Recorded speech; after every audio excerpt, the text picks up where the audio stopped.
Welcome students, स्वागत है आप सबका एक नए फ्रेश एपिसोड के अंदर। एक फ्रेश वीडियो लेके आया हूँ, एक अलग सा कॉन्सेप्ट लेके आया हूँ ट्राइंगल्स का।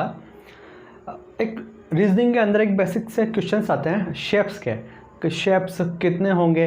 एक बड़ा शेप दिया होता है, उसके अंदर बहुत सारे शेप्स को घुसा देते हैं, बहुत कन्फ्यूजन क्रिएट करते हैं। ठीक है, तो अपने को क्या कंफ्यूज नहीं होना, अपने को उस क्वेश्चन को एनालाइज करना है कि वो किस टाइप का क्वेश्चन हो और किस ज्योमेट्री से वो क्वेश्चन है। ठीक है, तो मेरे यहाँ पे जो मैंने अभी ज्योमेट्री ली है वो है ट्राइंगल्स की। ठीक है, ट्राइंगल्स में त्रिभुज का जो कॉन्सेप्ट है वो मैं पढ़ाने जा रहा हूँ। ठीक है, इससे पहले मैंने त्रिभुज के और भी कॉन्सेप्ट पढ़ा दिए हैं, तो वो भी आप जाके देखना। तो ये शायद शेप अलग है, वो शेप अलग है, उसके अंदर ट्राइंगल्स कितने हैं वो उसका फंडा अलग है, इसका फंडा अलग है। ठीक है ना, सारे ही मेरे अपने बनाए हुए कॉन्सेप्ट्स है, अपने बनाए हुए ट्रिक्स है, और मेरे जितने भी ट्रिक्स है वो विद इन 30 सेकंड वाले हैं। मतलब एग्जाम के अंदर जब आप करोगे तो 30 सेकंड के अंदर उस क्वेश्चन को कैसे सॉल्व कर सको, वो इजी ट्रिक्स मैंने क्या हुई है बनाई हुई है।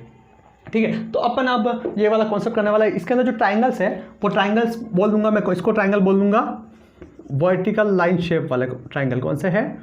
वर्टिकल लाइन शेप्ड ट्राइंगल्स है। ठीक है, ये वर्टिकल लाइन्स है। ठीक है, वर्टिकल लाइन्स वाले ट्राइंगल शेप है। इसको मैंने नाम दे दिया, अपना नाम दे दिया। आप इसका कोई पर्टिकुलर ज्योमेट्री के अंदर इनको कोई नाम नहीं दिया हुआ है। ठीक है, ये जब शेप होते हैं और क्वेश्चन आ जाता है, लेकिन मैंने इन सबको पर्टिकुलर हर एक कॉन्सेप्ट को अलग अलग डिवाइड करके हर एक कॉन्सेप्ट का अलग अलग नाम दे दिया है। ठीक है, अभी अपन बात करते हैं कि इसके अंदर ट्राइंगल्स कितने होंगे। इसके अंदर ट्राइंगल देखो, अब सीधी बात, एक और दो और एक पूरा 3 ट्राइंगल, ये आपको नजर आ रहा है क्योंकि इसमें 2 लाइन्स है। जब ज़्यादा लाइन्स हो जाएगी तब आप कैसे निकालोगे उसका फंडा, पहले इसका फंडा पता होगा तभी सिंपल का, तब हार्ड वाला कर सकोगे। तो चलिए बात करते हैं, इसका एक फंडा होता है। ठीक है, अकॉर्डिंग टू KS सर, बताने की जरूरत ही नहीं है, आपको पढ़ रहे हो आप रेगुलर, तो KS सर कौन है आपको पता ही होगा, मैं ही हूँ KS सर, सीधी सी बात है। अब मैंने अपना अकॉर्डिंग टू क्यों लिखा, क्योंकि मैंने बनाया है, ऑब्वियसली मैं अपना लिखूँगा। ठीक है ना, इस बात का तो मुझे घमंड भी है।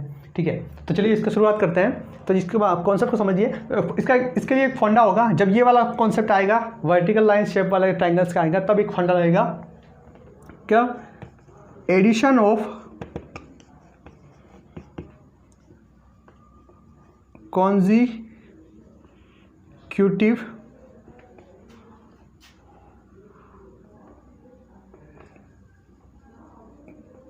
columns is equal to number of triangles.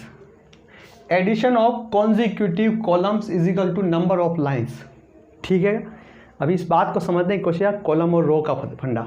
अब मैं जो ट्राइंगल के अंदर शेप के अंदर समझता हूँ, जैसे ट्राइंगल से अगर ऐसी लाइन होती है मैं उसको रो बोलता हूँ, और ऐसी खड़ी लाइन होती है उसको मैं कॉलम बोलता हूँ। ठीक है, मेरा ये फंडा है। और ये आपने अगर पिछले वाले क्वेश्चंस देखे होंगे तो मैंने उसके अंदर भी ऐसे ही पढ़ाया, और आपने कहीं पे भी देखो तो सीधी सी बात है, हॉरिजॉन्टल जो भी होता है उसको रो बोलते हैं और वर्टिकल और उसको कॉलम बोलते हैं। ठीक है, तो अब मैंने बोला addition of consecutive column. Addition of consecutive column, कितना कॉलम है? फर्स्ट कॉलम और सेकंड कॉलम, इसका फर्स्ट सेकंड और थर्ड 3 कॉलम हो गए। इसके अंदर कितने कॉलम है? 2 कॉलम है। ठीक है, अब आ रहा है एडिशन ऑफ कॉन्जिक्यूटिव कॉलम। ए कर लीजिए, अगर मैं ए की बात करूँ, ये ए वाला फिगर हो गया और ये बी वाला है, तो एडिशन ऑफ कॉन्जिक्यूटिव 1 + 2 = 3। तो 3 क्या हो गया? Number of triangles. तो इसके अंदर कितने हैं? नंबर ऑफ ट्राइंगल 3 है। देखो 1 2 और 1 पूरा 3 है ना। ईजी, कितना ईजी फंडा है। ठीक है ना, थैंक्स बाद में बोल देना, कमेंट में लिख देना, इतना इजी बताने के लिए। बी वाले के अंदर बात करूँ, 1 2 3 1 + 2 + 3 = 6। तो इसके अंदर नंबर ऑफ ट्राइंगल्स कितने होंगे? 6 होंगे। काउंट करके बताऊँ, 1 2 3 तो ये हो गए, एक पूरा 4 हो गए, एक ये हो गया इधर वाला, ये दोनों के साथ 5 और एक दोनों के साथ 6। क्लियर? देखो इतना इजी कॉन्सेप्ट है। अब मैं बताता हूँ, अगर ऐसे बहुत सारी लाइन्स हो, ऐसे हो गई, ऐसे हो गई, कितनी भी हो गई, सबको 1 2 3 4 5 6 सबको ऐड कर लो, उतने नंबर ऑफ ट्राइंगल्स हो जाएंगे। कितना इजी कॉन्सेप्ट है। ठीक है ना, अब हम खामखा इस क्वेश्चन को देख के घबरा जाते हैं एग्जाम के अंदर कि आपसे होगा ही नहीं, लेकिन अगर ये ट्रिक आपको पता चल गई, ये ट्रिक अगर आप सही से सीख के जा रहे हो यहाँ से, तो मैं आपको डेफिनेटली बोल रहा हूँ with in 10 second, depend on columns. अगर 8-10 कॉलम हुए तो भी आप 15 सेकंड से पहले सॉल्व कर लोगे, क्योंकि 1 से 10 तक कोई भी जोड़ लेता है, 1 + 2 + 3 + इजीली कोई भी जोड़ लेता है। ठीक है, 15 सेकंड के अंदर। तो ये कॉन्सेप्ट देख लो, आपका कितना टाइम बच जाएगा और एग्जाम के अंदर कितना फास्ट आप कर लोगे।